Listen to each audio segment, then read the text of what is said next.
Nitin गडकरींना doctor Chintamanrao Deshmukh राष्ट्रीय पुरस्कारानं गौरवणार। माजी केंद्रीय मंत्री शरद पवारांच्या हस्ते गडकरींना पुरस्कार देण्यात येणार।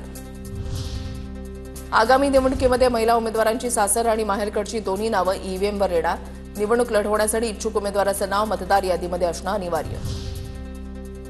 गडचिरोलीमध्ये कृषी भवन उभारण्यास मंजुरी। शेतकऱ्यांना कृषी विषयक सेवा एका छताखाली मिळाव्यात आणि आधुनिक तंत्रज्ञानाचा लाभ शेतकऱ्यांपर्यंत पोहोचावा यासाठी कृषी भवन उभारणार। व्हॉट्सअपची सेवा डाऊन। मेसेज पाठवण्यास आणि स्टेटस अपलोड करण्यात अडचणी। हजारो व्हॉट्सअप वापरकर्त्यांना अडचणीचा सामना। शहरांमध्ये डिसेंबरपूर्वी सहकारातून टॅक्सी सेवा सुरू करणार। देशामधील प्रत्येक जिल्ह्यामध्ये एक सहकार गाव विकसित केले जाणार। शिर्डीमधल्या साईबाबा मंदिराला बॉम्ब न उडून देण्याचा मेल। दरम्यान पोलिसांसह विशेष पथकाकडून मंदिर परिसराची कसून तपासणीनंतर कुठेही स्फोटकं नसल्याचं उघड। कोकणातील विशेष रेल्वे गाड्यांची प्रतीक्षा यादी हजाराबार केल्यानं तिकीट मिळणं कठीण। दरम्यान तिकीट रद्द केल्यास प्रवाशांना 60 रुपये भुर्दंड।